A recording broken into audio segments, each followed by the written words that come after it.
नमस्कार, बहुत स्वागत है आप सभी का। मैं आपके साथ अस्मिता दुबे। शुरुआत करेंगे स्पेशल बुलेटिन और आज बात करेंगे भोजन कराने वाले भूखे पेट। जी हां, इन्हीं लोगों की बात करेंगे जो हजारों बच्चों को खाना खिला रहे हैं। उनके लिए अपना घर चलाना मुश्किल हो रहा है।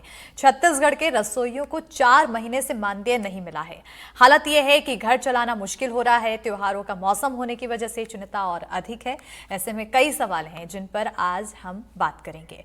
समझेंगे कि आखिर महज 2000 महीने के लिए मानदेय के लिए रसोइये मोहताज क्यों हैं। आप भी हमें कॉल करें। हमारा नंबर है 8178999182 और इसी पर लगातार हम चर्चा के लिए खास मेहमानों को भी अपने साथ जोड़ेंगे। जी, ये संज्ञान में है हमारे, और ये ऊपर उच्च कार्यालय से हमको आवंटन अभी अप्राप्त है, जिसके कारण हम लोग उनको नहीं दे पा रहे हैं। जैसे ही, और उसका मांग भी हम लोग प्रस्ताव भेजे हैं उच्च कार्यालय को, जैसे ही आवंटन हमको प्राप्त होगा तत्काल हम यहाँ से जारी कर देंगे।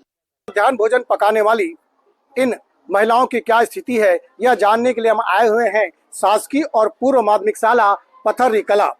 अब ये मेरे पीछे देख सकते हैं कि ये महिलाएं हैं जो यहाँ पर मध्याह्न भोजन चलाती है। 5 महिलाएं हैं, अभी 4 है। एक महिला किसी काम की वजह से मध्याह्न भोजन पकाने के बाद वो दूसरी जगह पर चली गई है। चलिए, मध्याह्न भोजन पकाने वाली महिलाओं की पीड़ा है कि पिछले 4 महीने से इनको वेतन नहीं मिला है। पहले इनको 1200-1500 रुपए मिलता था, उसको बढ़ाकर 2000 रुपए किया गया है, यानी 50 रुपए मुश्किल से महीना मिलता है। और अभी वास्तविक स्थिति जो है, अगर मार्केट में जाए, खेती किसानी में जाए तो 220 रुपए 230 रुपए रोजी चल रहा है। उसके बाद भी दिन भर ये अपने काम कर रहे हैं। यहाँ कत्का के साल हो गए हुई? 10 साल 10 साल हो गए। कत्का रुपए रोजी मिला थी, सभी काम मिलती? मोला पहले 1000 थी, तब 1200, तब वो 15 ले 2000 हो गए। हाँ, और 4 महीना हो गया अभी रोजी नहीं मिले। 4 महीने से पेमेंट ही नहीं आ रहा। तो हमारे कामे खर्चा चला वो तकलीफ होती कि नहीं? लइका मन नान हवे त स्कूल 50 रुपया थोड़े दीजे ही लइका मन ला कामे पोसबो यह कर। आज बाढ़ी काली बाढ़ी की के लगे हवन, अब छोड़त नहीं आन है। बाढ़ी कोनो दिन ले ऐसे की के छोड़त नहीं आन, कमावत हन। घर के गुजारा चलत नहीं चलत है, कर्जा ले पड़ते, कर्जा बोरी कैसे करता चला? कैसे भी करबो सर, कर्जा बोरी करबो, नहीं चले तो कामे खावाबो बच्चा मन। आगे में आगे आखिर घूंगा भरत है, रांधा था। अभी हमारा तनख्वाह नहीं मिले आज तक से, तो काला खा खमा नहीं करबो। अब बाहर में जाते हैं काम करने, तभी 300-200 रोजी 20 आती चाहे। अभी अतके में हमन नहीं मोड़ल दे हमन, तो हमारा सरकार है हमारा ये करत है। ले बता भा। बिल्कुल देख सकते हैं, ये महिलाओं की पीड़ा है कि महिलाओं का कहना है कि इसी आस में कि रोजी बढ़ेगी धीरे धीरे करके। ये महिला बता रही थी कि पिछले 10 सालों से वो काम कर रही है, यानी 1000 रुपए से वो महीने से शुरू की थी, अब जाके मुश्किल से 2000 रुपए हुआ है। लेकिन एक बुजुर्ग महिला के आंखों में मैं आंसू देख रहा हूँ कि वो कह रही कि 50 रुपए में कैसे घर चलाएंगे। इसी आस में वो इसमें लगे हुए हैं कि इनके बच्चों का भविष्य इससे बन जाए और बच्चे यहाँ उनके पढ़ते हैं तो थोड़ा सा उनको सहयोग मिल जाए। लेकिन सरकार को भी सोचना चाहिए कि 4-4 महीने से इनको पेमेंट नहीं मिला है, जिसकी वजह से इनकी आर्थिक स्थिति तो बिगड़ रही है, लेकिन घर चलाना भी मुश्किल हो रहा है। लेकिन किसी तरह से ये अपने यहाँ पर रोजी रोटी चलाने के लिए लगे हुए हैं। अब शासन को भी इस ओर ध्यान देना चाहिए ताकि इनको समय पर वेतन मिले और इनका घर गुजारा भी चल सके। एनडीटीवी के लिए बेमेतरा से सुजीत शर्मा। तो मानदेय मिलता है 2000 महीने में, और वो 2000 भी 4 महीनों से नहीं आया है। यानी कि एक दिन में जो मानो 64-65 रुपए जो मिलने वाला राशि है, वो राशि भी अब इनके खातों में नहीं पहुंच रही है। और अब त्योहार का सीजन है, कितनी मुश्किल इन्हें हो रही होगी इसका अंदाजा भी लगाया जा सकता है। चर्चा के लिए खास पैनल हमारे साथ जुड़ चुका है। विवेक दुबे, स्टेट कोऑर्डिनेटर सर्व शिक्षक संघ से हमारे साथ जुड़े हैं। साथ जल्द ही जुड़ेंगी नीलू ओगरे, रसोइया संघ के प्रदेश अध्यक्ष हैं, और वहीं मधु भाटिया, शिक्षाविद हैं, हमारे साथ जुड़ चुके हैं। आप सभी मेहमानों का बहुत बहुत स्वागत है हमारे खास कार्यक्रम में। सबसे पहले विवेक जी, आपकी ओर आना चाहूंगी। महंगाई इन दिनों चरम पर है, लेकिन आमदनी शून्य पर है, खासतौर पर रसोइयों की। आखिर कैसे चलेगा घर, कैसे चलेगी योजना? धन्यवाद अस्मिता जी, सबसे पहले तो हमें अवसर देने के लिए। देखिए, चल ही नहीं सकता।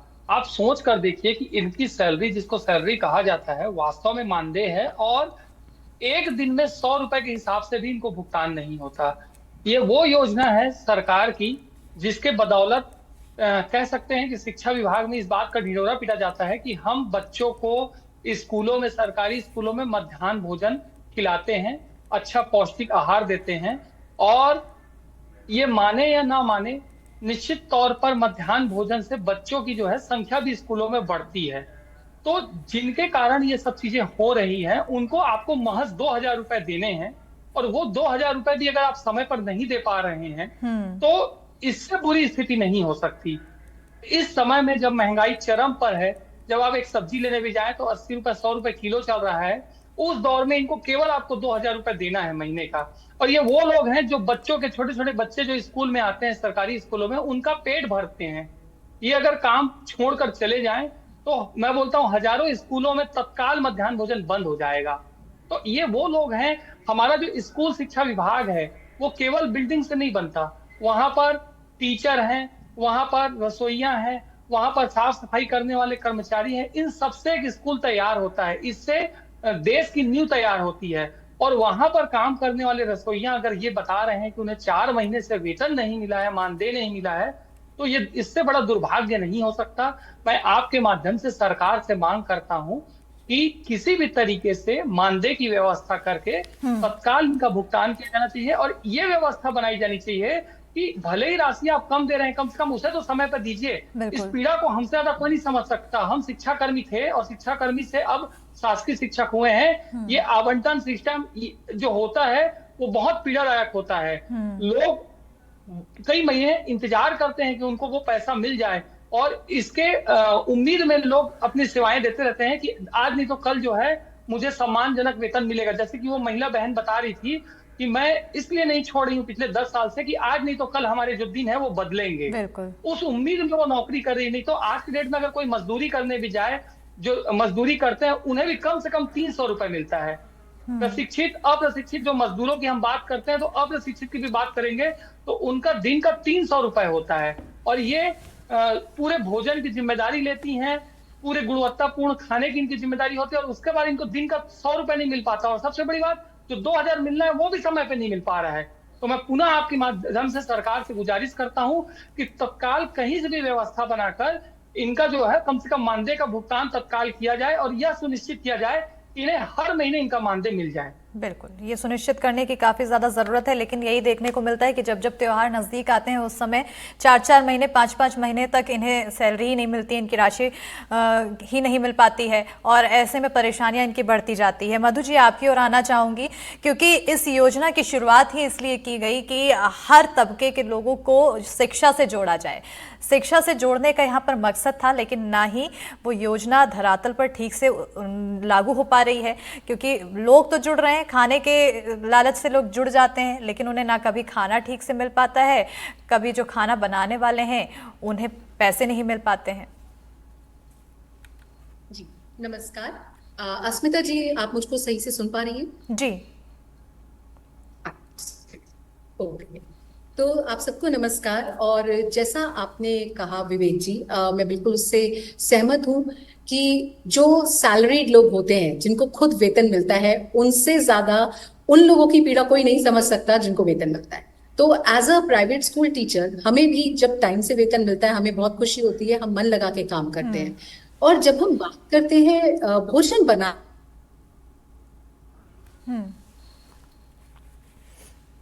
बिल्कुल, कहीं ना कहीं जब भोजन की बात होती है, और एक खास आंकड़ा यहाँ पर ये भी देखने को मिला है कि 50 लोगों के देखिए, मुझे लगता है कि दोपहर में सही समय पे बिल्कुल।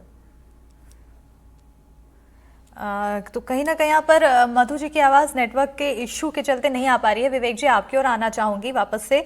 उम्मीद की क्योंकि बात कही थी, उम्मीद हर एक व्यक्ति लगाए हुए है कि शायद आगे मानदेय बढ़ जाएगा, उन्हें पैसे मिलने लग जाएंगे, समय पर मिलने लग जाएंगे, योजना सही से चल जाएगी।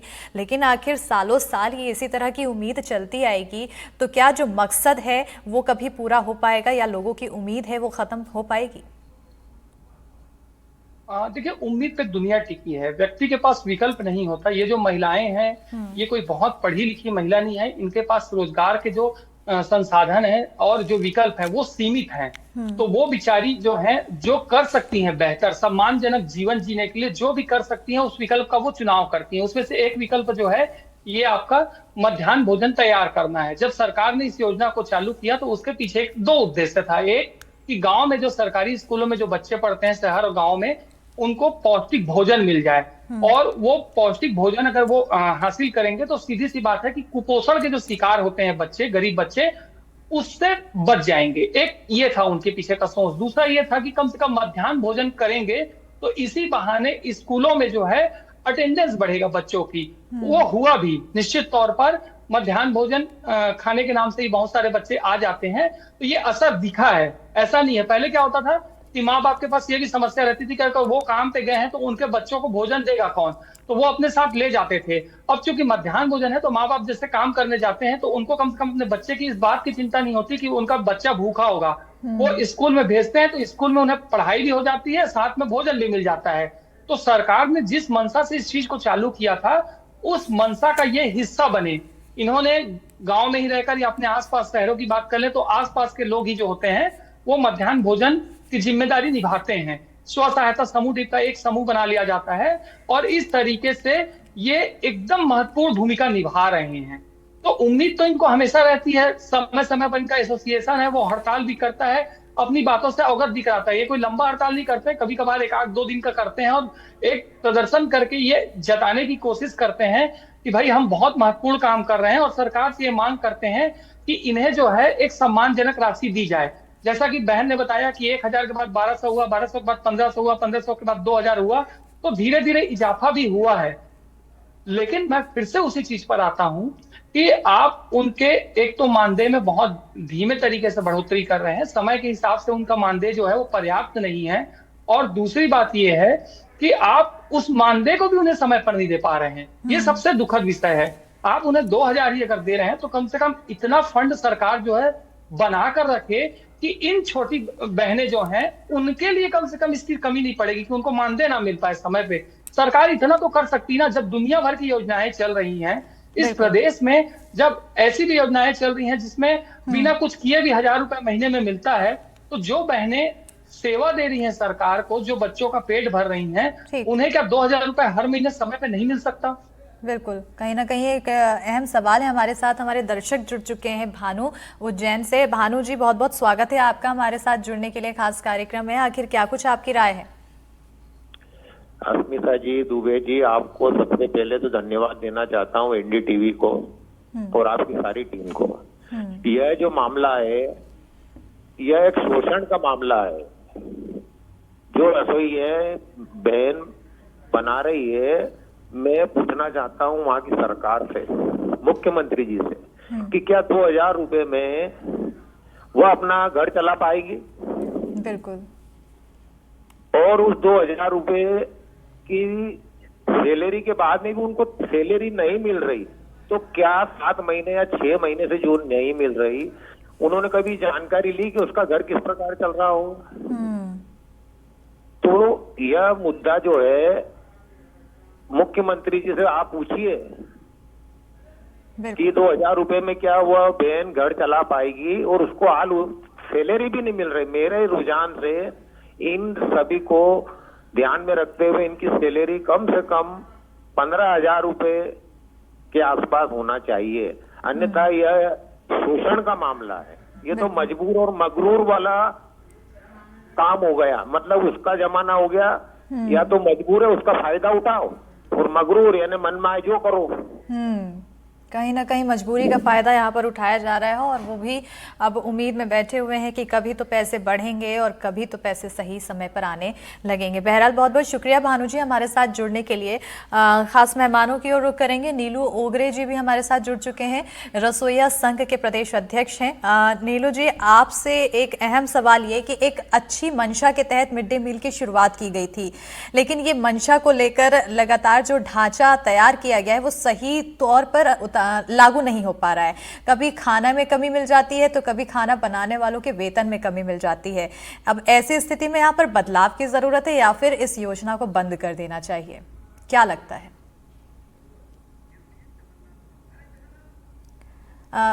चमनलाल साहू जी हमारे साथ जुड़े हैं। चमनलाल जी, आपसे ये सवाल था मेरा, क्या आप तक आवाज पहुंची? जी जी, आवाज आ रही है मैडम जी, आपने सवाल सुना है? एक बार और दोहराऊं?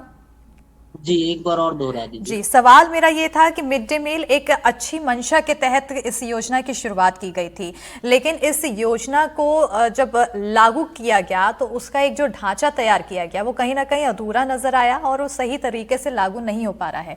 कमी कभी भोजन की क्वालिटी में मिल जाती है तो कभी जो भोजन बनाने वाले हैं उनकी सैलरी में मिल जाती है।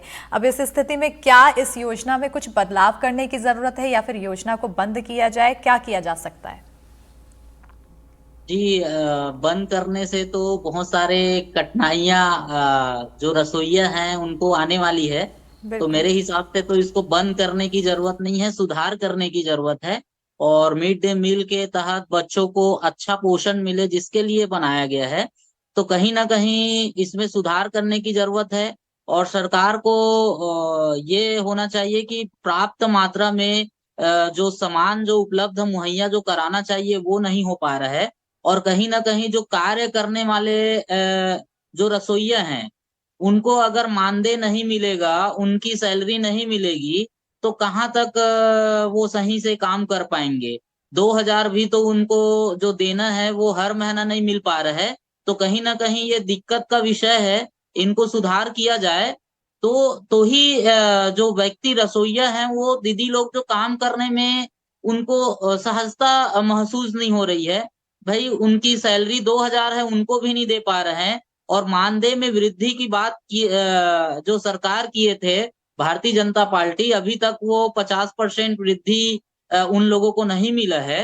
तो कहीं ना कहीं सुधार करने की जरूरत है। आपकी ओर आना चाहूंगी, उम्मीद करती हूँ आवाज सही से हमारे दर्शकों तक पहुंचे आपकी। अहम सवाल ये है कि सुधार की बात कही जा रही है, लेकिन आखिर किस तरह के सुधार किया जा सकता है मधु जी? जी देखिए, मुझे लगता है कि बहुत सारे एस्पेक्ट्स जो हैं वो ऑलरेडी यहाँ कवर हो चुके हैं। मुझे लगता है कि सबसे पहले जो एक बजटिंग जैसी चीज है वो होनी चाहिए। हम सबको पता है कि बजट करना बहुत जरूरी है। तो हमारे जो भी हमें वेतन देना है उसके लिए हमें पहले से ही सरकार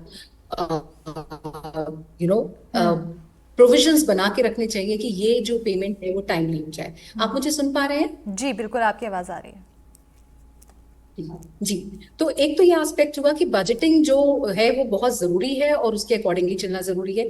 दूसरा ऐसा भी हो सकता है, ऐसा जो मेरे को जानकारी है कि जो भी फंड्स रिलीज होते हैं वो पहले डी वहां से डिसबर्स होते हैं, तो उसमें भी काफी समय लग जाता है। मुझे लगता है इस समय को भी अगर हम कम करें, किसी तरह से मैनेज कर पाए तो वो भी अच्छा होगा।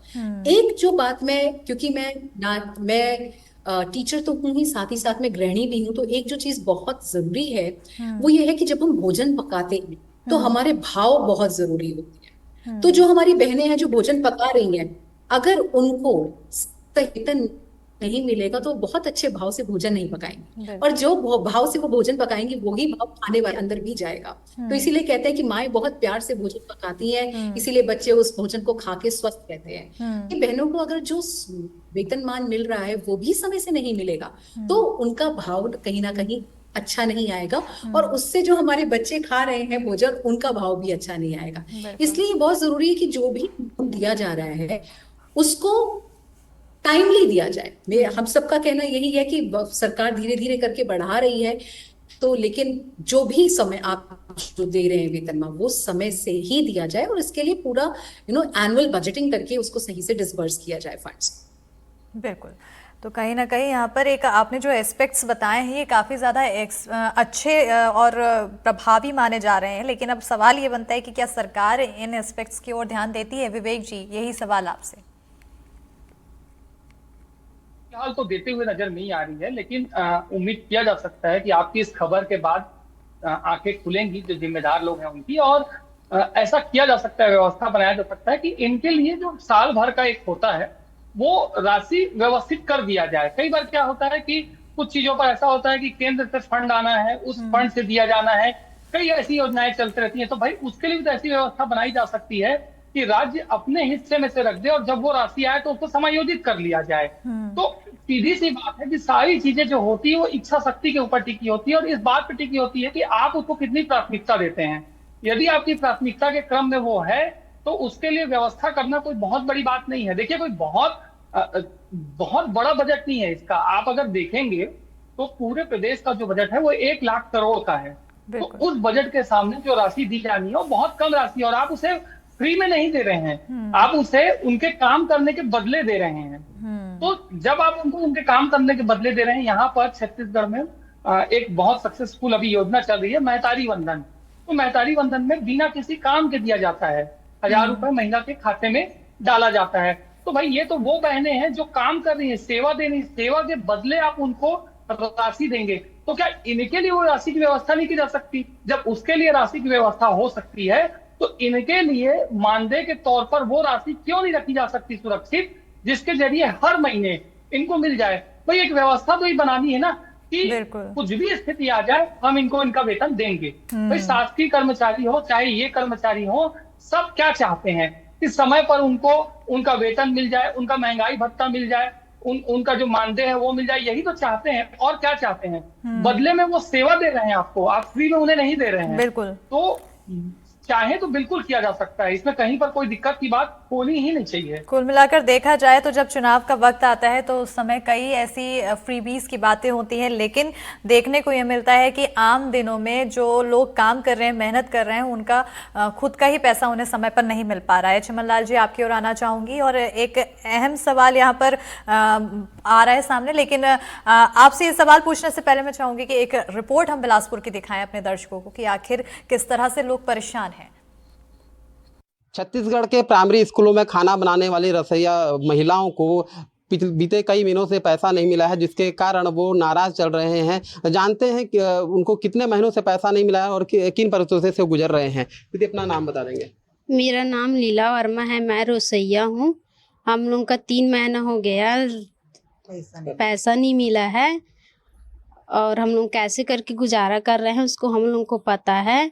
बच्चे लोग को कैसे पाल रहे हैं, कैसे करना है इसको हम लोग को पता है। अभी दिवाली का सीजन आने वाला है और अभी तक तनख्वाह नहीं मिला है, तो कैसे बीतेगा आपका दिवाली? जैसे भी अब लोग कर रहे थे, अब क्या करें, अब पैसा ही नहीं मिल रहा है तो करना पड़ता है। कितना पैसा मिलता है आपको? 1500 तो है अभी। 1500 रुपये मिलता है? हाँ, 1500 मिलता है। इसके लिए अपने शासन से भी मांग किया था, क्या चाहते हैं आप? पैसा मिलेगा? पैसा मिले बोलते हैं हम लोग, लेकिन मिल नहीं रहा है। मिल नहीं रहा है। हाँ, जिस तरह से आप देख सकते हैं छत्तीसगढ़ की रसोइया संघ की स्थिति क्या है। बीते 3 से 4 महीने हो गए इनको इनका पैसा नहीं मिला है, जिस वजह से काफ़ी परेशान चल रहे हैं। कई परिवार ऐसे हैं जिनकी स्थिति खराब होती है, ऐसे में ये महीने में 1500 इनको शासन से दिया जाता है, लेकिन पूरा महीना काम करने के बावजूद भी अगर इनका पैसा रोका जाता है तो जाहिर सी बात है उनके परिवार में क्या स्थिति होगी। NDTV बिलासपुर से दुर्गा प्रसाद मिर्धा। तो बिल्कुल यहाँ पर एक रिपोर्ट देखी और परिवार में आखिर स्थिति, इसका भी अंदाज़ा लगाया जा सकता है। उनकी परेशानी और उनकी मेहनत के बाद जो भुगतान है, जो समय पे नहीं मिल रहा है, इससे भी एक तरह से छलावे के तौर पर देखा जा सकता है। चमन लाल जी, आपकी ओर आना चाहूँगी क्योंकि सवाल यहाँ पर है जो पैसे रुक रहे हैं, अब सरकार के ऊपर पूरा ठीकरा नहीं फोड़ा जा सकता है। क्या इसमें सरकारी जो अफसर हैं, अधिकारी हैं, उनकी भी लापरवाही शामिल है जिसके चलते उनको भुगतान नहीं हो पा रहा है? और आखिर लापरवाही है तो कितनी बड़ी?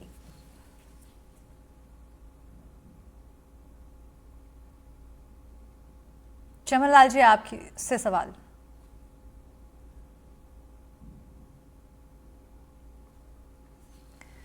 चमन जी, आप तक आवाज पहुंच रही है? आवाज क्लियर नहीं आ पा रही है मैडम जी। वापस से कोशिश करेंगे कि आप तक सही से आवाज पहुंचे। मधु जी, आपकी ओर आना चाहूंगी क्योंकि यही सवाल मेरा आपसे है कि लापरवाही का सारा ठीकरा हम सरकार पे फोड़ देते हैं, लेकिन जो बीच में बैठे होते हैं, जो अफसर होते हैं, क्या उनकी लापरवाही की वजह से भी ये बड़ी समस्या सामने आती है? कितनी बड़ी ये लापरवाही है, कैसे इससे निपटा जा सकता है? जी बिल्कुल अस्मिता जी, इसमें कोई दो राय नहीं है कि हर बार सरकार पे पूरा ठीकरा फोड़ देना सही नहीं है। और एक चीज और है, हम एक छोटे फिगर में उलझ के रह गए हैं। हम प्रति रसोइया 2000 रुपए पर माह दे रहे हैं, प्रति माह दे रहे हैं, वो एक बहुत छोटी रकम है।